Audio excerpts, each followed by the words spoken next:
Nabi kita Muhammad sallallahu alaihi wasallam memberikan beberapa contoh-contoh ketika sudah berada pada 10 terakhir Ramadan, sebagaimana yang direkam di dalam sebuah kitab bernama Kitab Irsyadul Ibad ila Sabilir Rasyad, karangan daripada Syekh Zainuddin bin Abdul Aziz Al-Malibari Al-Ma'abbari.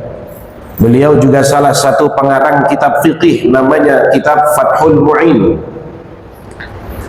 Di dalam kitab beliau bernama Irsyadul Ibad, beliau sampai membuat bab tersendiri tentang bab puasa. Dan di dalam bab puasa itu beliau memasukkan satu subjudul dengan judul Faslun fi Fadlil Ashril Akhir wa Lailatul Qadri wal Ihtikafi wa Ihya'i Lailatayil Aidi wa Sadaqatil Fitri.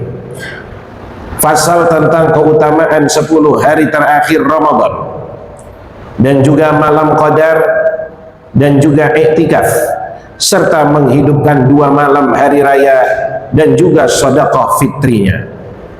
Akhraja Asy-Syaikhani meriwayatkan atau mengeluarkan. Siapa Asy-Syaikhani? 2 orang syekh. Kalau bicara tentang hadis, ketika sudah disebut dengan nama Asy-Syaikhani atau Asy-Syaikhaini, berarti yang dimaksud adalah Imam Bukhari dan juga Imam Muslim. Imam Bukhari dalam kitabnya Sahih Al-Bukhari, Imam Muslim dengan kitabnya yang bernama Sahihul Muslim. 2 orang imam besar dalam bidang hadis yang kitabnya dianggap sebagai kitab yang sahih setelah Al-Quranul Karim.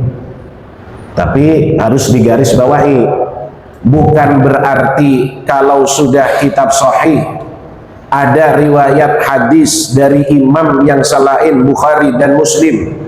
Terdapat di Sunan At-Tirmidzi, Ibnu Majah, Ibnu Hibban dan lain seterusnya, kemudian kita anggap derajat hadisnya tidak sahih, itu ya juga salah. Karena setiap ahli hadis itu boleh jadi mereka akan berbeda-beda mendapati jalur riwayat daripada hadis tersebut.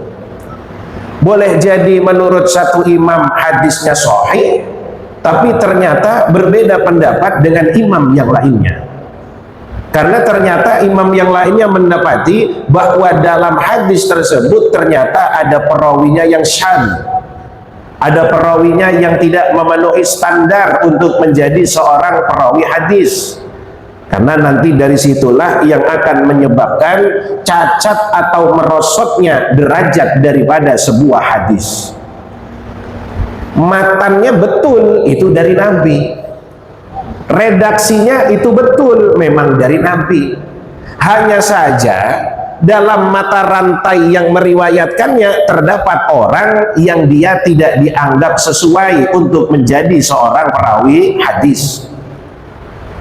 Matannya tidak salah, redaksinya sudah benar, ternyata rijalul hadisnya yang bermasalah. Al-Imam Bukhari dan juga Imam Muslim mengeluarkan hadis dalam kitab beliau an Aisyah radhiyallahu anha, dari Ummul Mukminin Aisyah radhiyallahu anha, istri Nabi kita Muhammad sallallahu alaihi wasallam, anak daripada Sayyidina Abu Bakar As-Siddiq radhiyallahu anhu. Qalat, beliau berkata, siapa Ummul Mukminin Aisyah?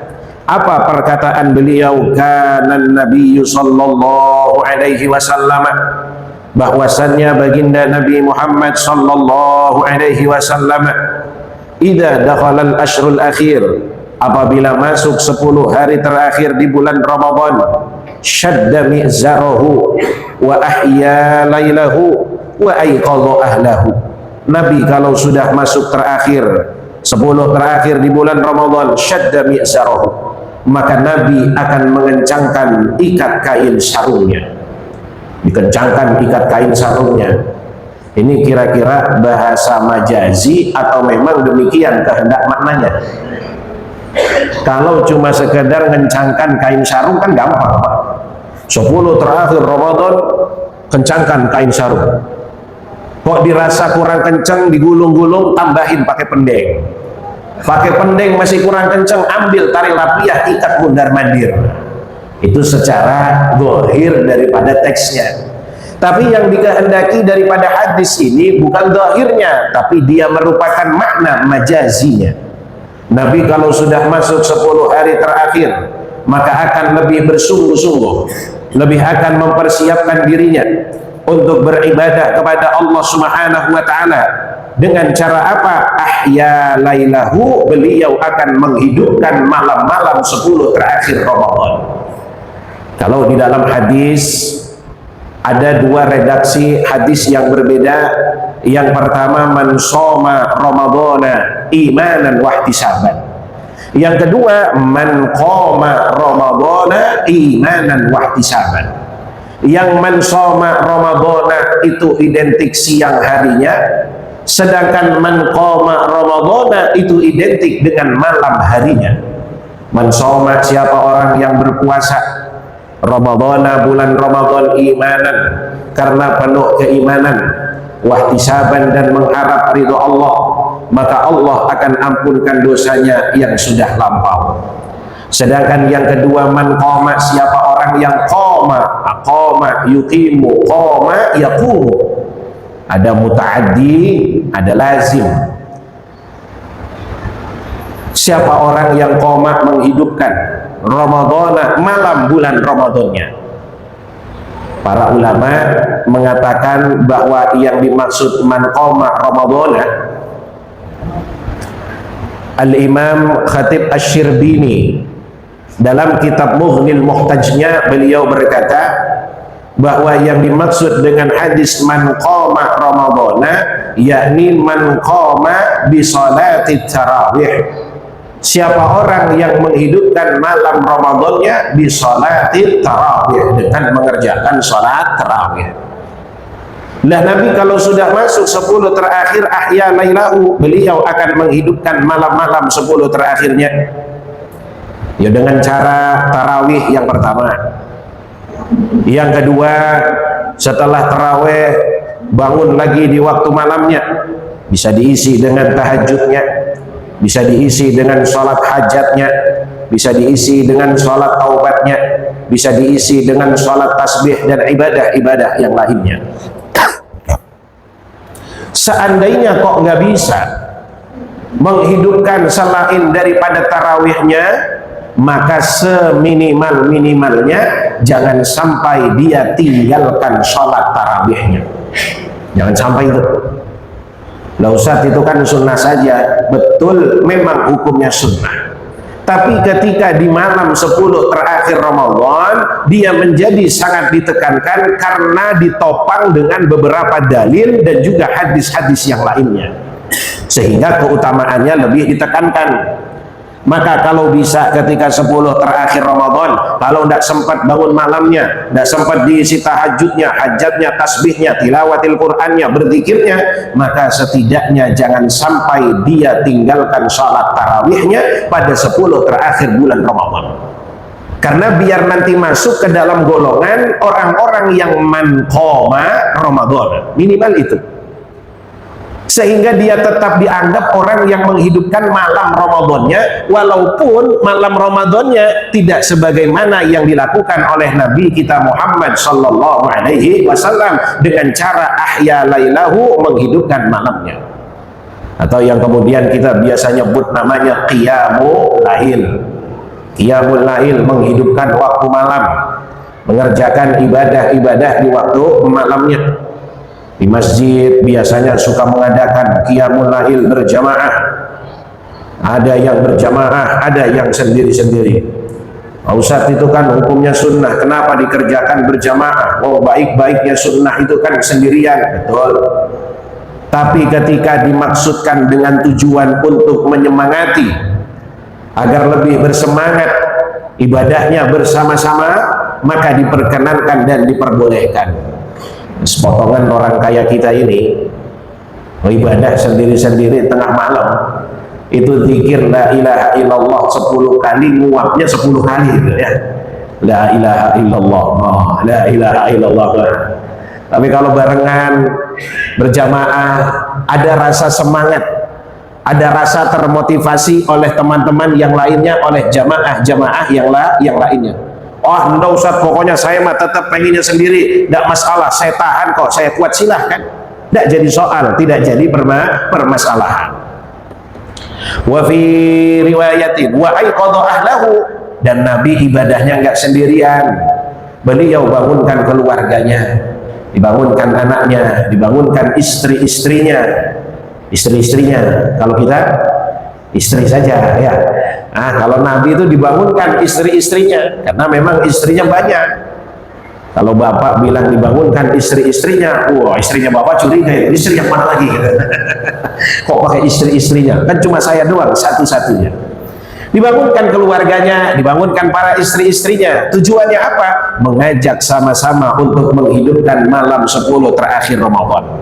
Wa fi riwayati li Muslimin, ada dan di dalam riwayatnya Imam Muslim masih dari Ummul Mukminin Aisyah radhiyallahu anha, kana Nabi sallallahu alaihi wasallam, baginda Nabi Muhammad sallallahu alaihi wasallam, yajtahidu, beliau bersungguh-sungguh fil ashril akhir, pada 10 hari terakhir, mala yajtahidu fi ghairihi, yang beliau tidak sesungguh-sungguh itu di luar daripada yang 10 terakhir Ramadan.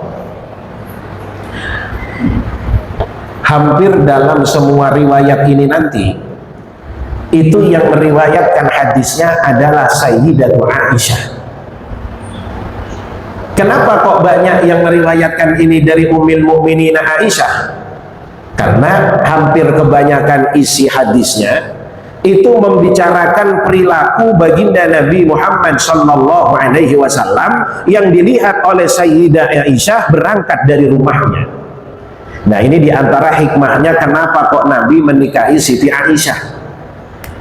Di antara sekian banyak istri-istri Rasulullah yang dinikah oleh Nabi usianya masih sangat muda adalah Siti Aisyah. Perempuan yang cerdas, cendekia, kuat hafalannya, bagus wawasannya, baik daya tangkapnya, sehingga berkahnya Nabi menikahi Siti Aisyah, banyak hadis-hadis yang bersifat tentang privasi kehidupan baginda Nabi itu datang riwayatnya dari Siti Aisyah. Ya pantas keluarga, pantas istri.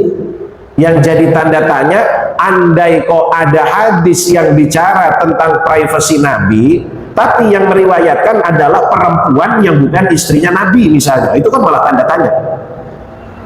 Nah ya kok bapak misalnya, istri orang lebih paham tentang pribadi bapak, dia cerita ke orang ketimbang daripada istrinya sendiri, itu kan tanda tanya besar. Kok bisa-bisanya malah istri orang yang lebih paham atau perempuan lain yang lebih paham? Itu kan tanda tanya, jangan-jangan si fulan dengan fulana ada apa-apa ini.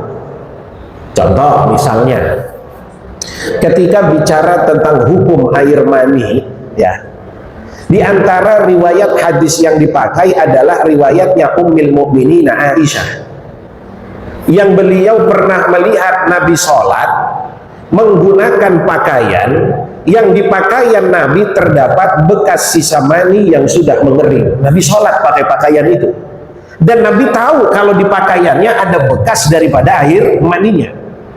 Akhirnya para ulama beristimbat, mengambil kesimpulan hukum, oh berarti air mani hukumnya suci.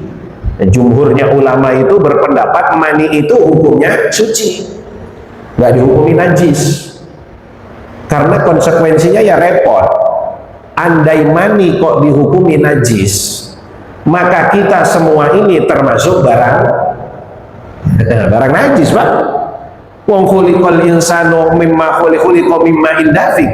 Manusia dicipta dari air yang memancar.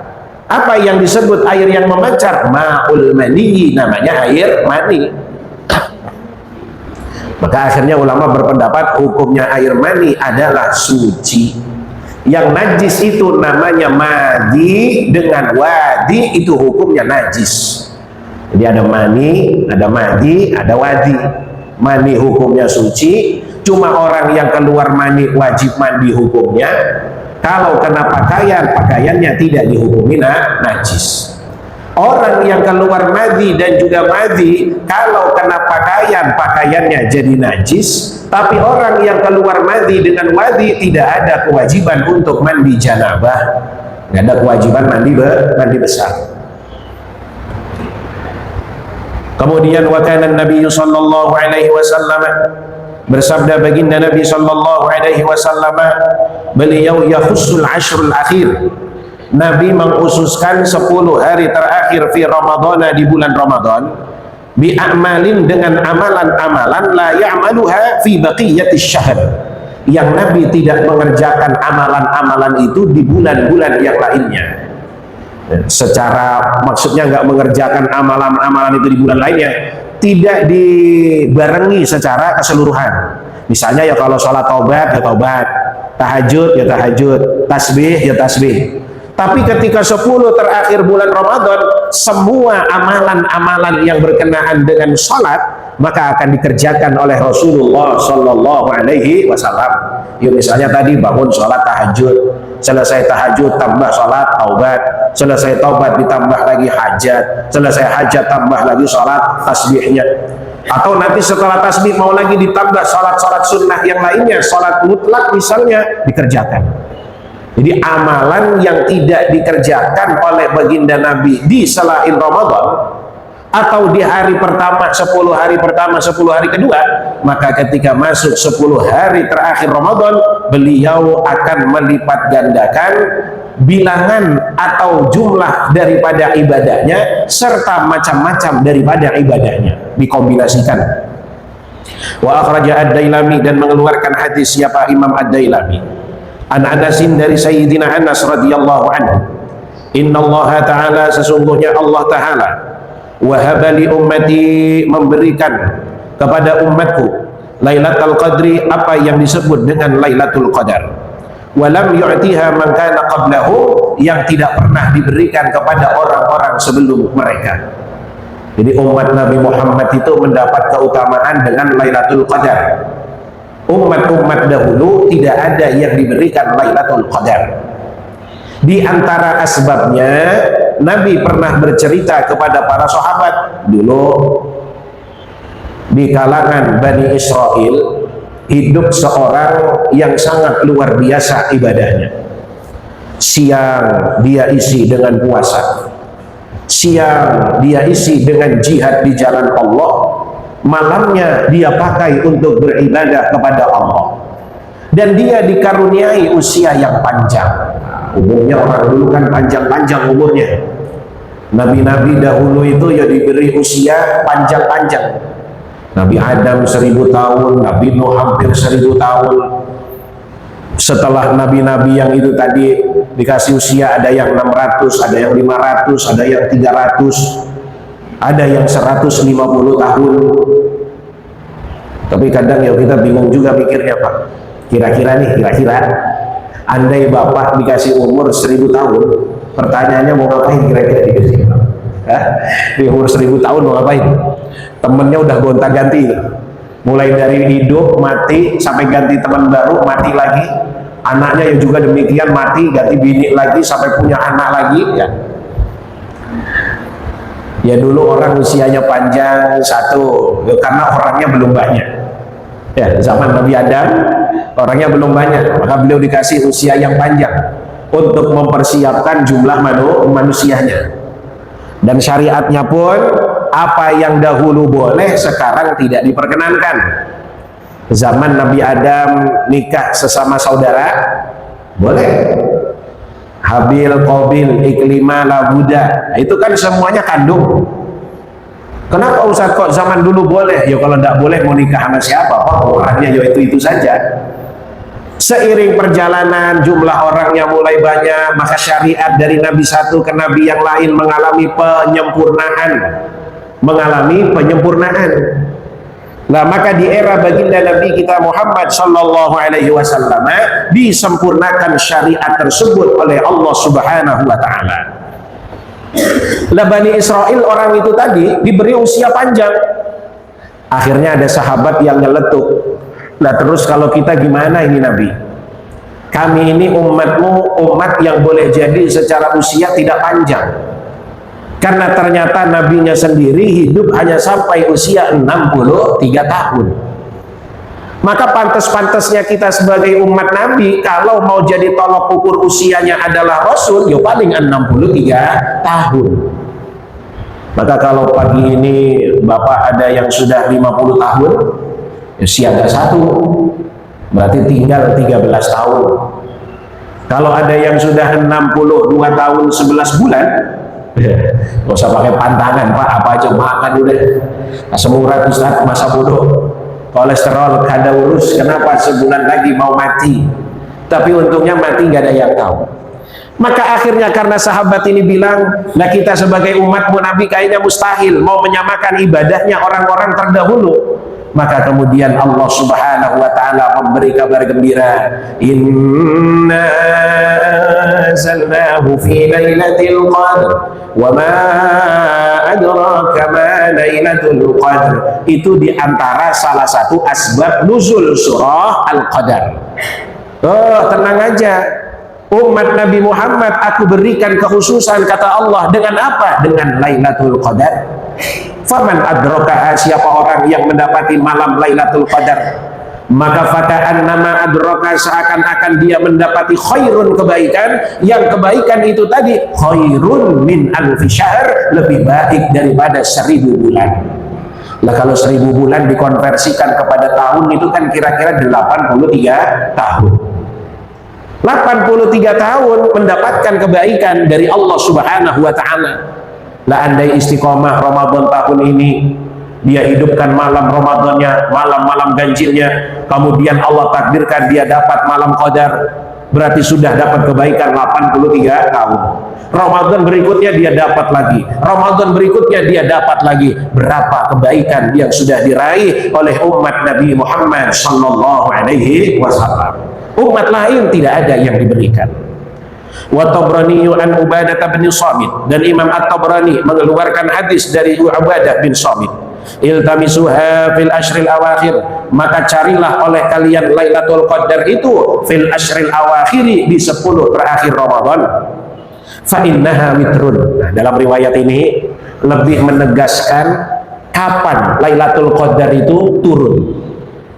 Fa innaha witrun, maka sesungguhnya Lailatul Qadar itu turun witrun pada hari-hari ganjil, di 10 terakhir bulan Ramadan.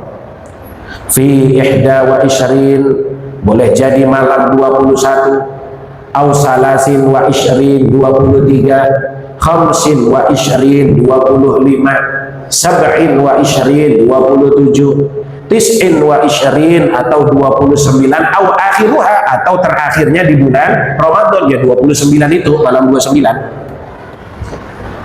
Puasa kita ini kan kalau nggak 29, 30.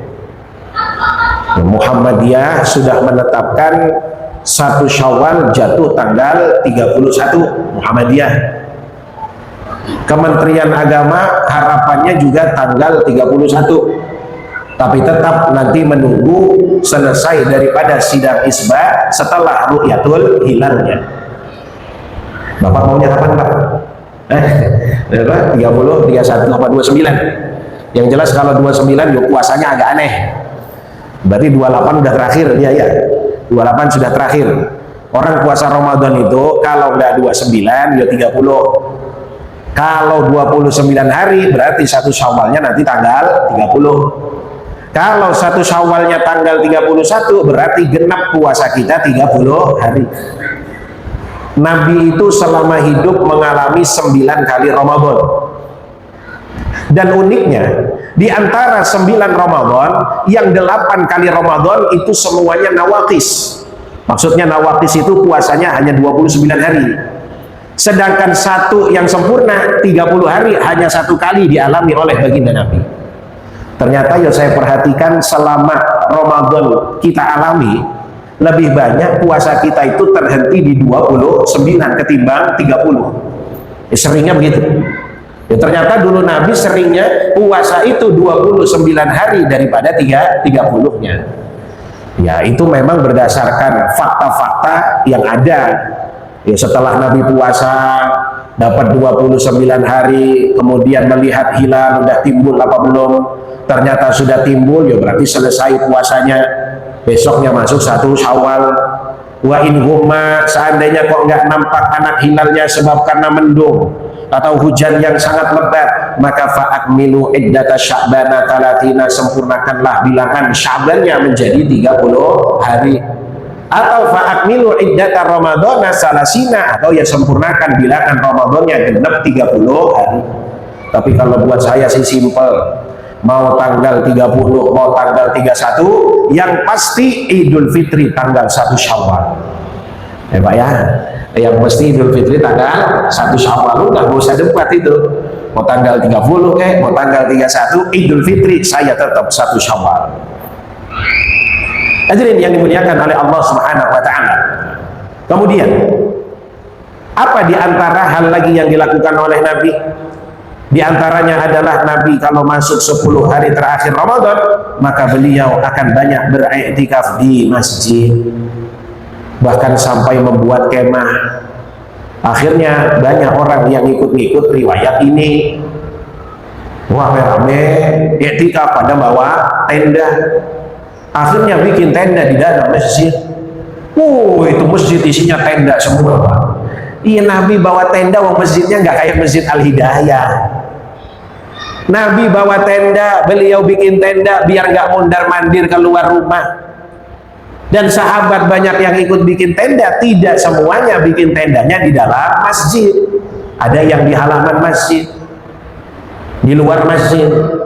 Lah ya, asal sudah diniati tanahnya wakaf untuk masjid, kan sah dia iktikaf di situ.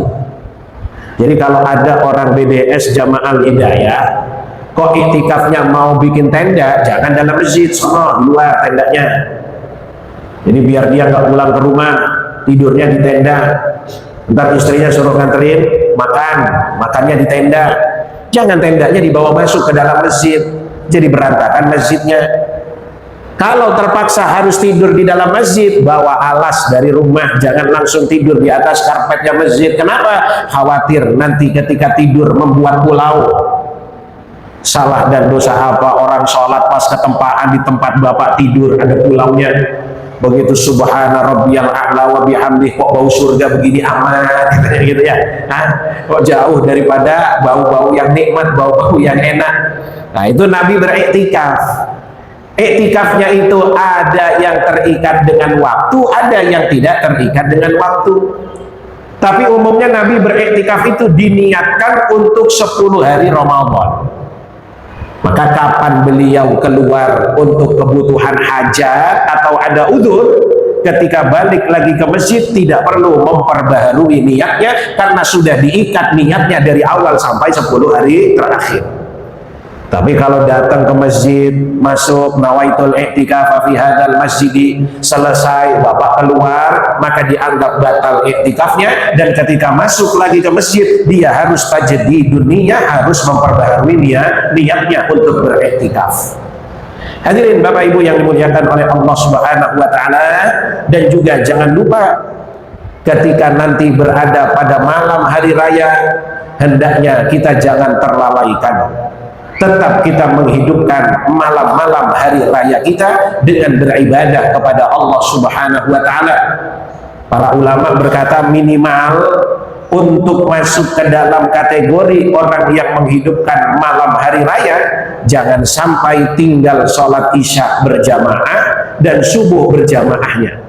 Isya berjamaah berarti malam hari raya, kemudian subuh berjamaah di pagi hari rayanya, maka orang yang melakukan dua amalan tadi dianggap sebagai orang yang sudah menghidupkan malam hari rayanya. Kadang-kadang kalau sudah malam hari raya kita ini terlena, Pak, euforia ya. Nyiap-nyiapin kue-kuenya, nyiap-nyiapin masakan-masakannya, nata-nata rumahnya, kadang-kadang lupa. Sehingga lupa bahwa malam 2 hari raya itu termasuk malam-malam yang dimuliakan oleh Allah Subhanahu wa ta'ala. Mudah-mudahan kita semua panjang umur, sehat walafiat, istiqomah dalam ibadah kepada Allah Subhanahu wa ta'ala di sisa Ramadan yang paling tinggal 2 atau 3 hari ini. Mudah-mudahan kita semua mendapatkan kebaikan-kebaikan yang dibawa oleh bulan suci Ramadan. Andai belum ada yang maksimal, Mudah-mudahan Allah memaafkan ketidakmaksimal kita dan Allah perjumpakan kita kembali dengan Ramadan yang berikutnya. Kadang kita ini nggak paham dan tidak mengerti. Ada tamu yang datang, tidak hanya sekedar tamu yang terhormat, tidak hanya sekedar tamu yang mulia, tapi tamu yang terhormat dan mulia itu tadi, dia membawa berbagai macam hadiah bertamu ke rumah kita. Jarang ada tamu yang mulia datang bawa-bawaan. Biasanya kalau udah tamu sekelas yang punya pangkat jabatan datang ke yang bawahannya, ya biasa mah tangan kosong. Kebalikannya, kalau bawahan datang kepada atasannya, biasanya bawahan. Tapi Ramadan enggak, Pak. Datang kepada umat Nabi Muhammad, nyapa kepada umat Rasulullah Sallallahu Alaihi Wasallam dengan berbagai macam kebaikannya, dengan berbagai macam keberkahan yang terdapat di dalamnya. Selepas Ramadan, tidur kita sudah tidak lagi bernilai ibadah. Selepas Ramadan, amaliyah wajib kita hanya dibalas sesuai dengan kadarnya. Amalan sunnah kita tidak pernah dicatat sebagai nilai yang dianggap sebagai sebuah kewajiban. Semua kembali kepada mode semula karena bulannya sudah pergi meninggalkan kita. Tapi mudah-mudahan apa yang sudah kita usahakan, kita maksimalkan di dalam bulan Ramadan ini. Harapannya mudah-mudahan semua itu diterima oleh Allah Subhanahu wa taala. Amin ya rabbal alamin. Bismillahirrahmanirrahim. Wal 'ashri innal insana lafi khusr illa alladziina amanu wa 'amilus shalihati wa tawashaw bil haqq wa tawashaw bis sabr. Subhanakallahumma wa bihamdika asyhadu an la ilaha illa anta astaghfiruka wa atubu ilaik. Wa sallallahu ala sayyidina Muhammadin nabiyil ummi wa ala alihi wa sahbihi wa sallam. Walhamdulillah Rabbil alamin. Hadanallahu iyyakum ajma'in. Wallahul muwaffiq ila aqwamit thariq. Assalamualaikum warahmatullahi wabarakatuh. Alhamdulillah.